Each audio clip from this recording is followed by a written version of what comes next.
तो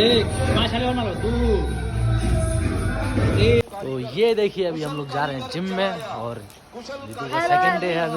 good morning. और अभी हम लोग जा रहे हैं जिम।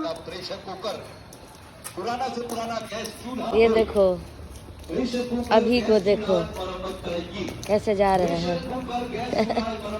ये देखिए हम लोग अभी जिम में जा रहे हैं।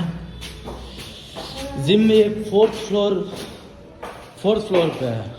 बड़ी देखिए तुमको, वाह जाते जाते थक जाएगा।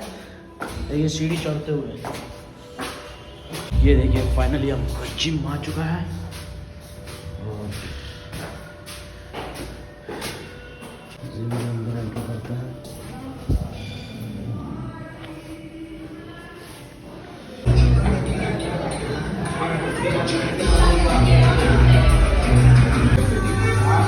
एक 5 आले मारो 2 3 4 5।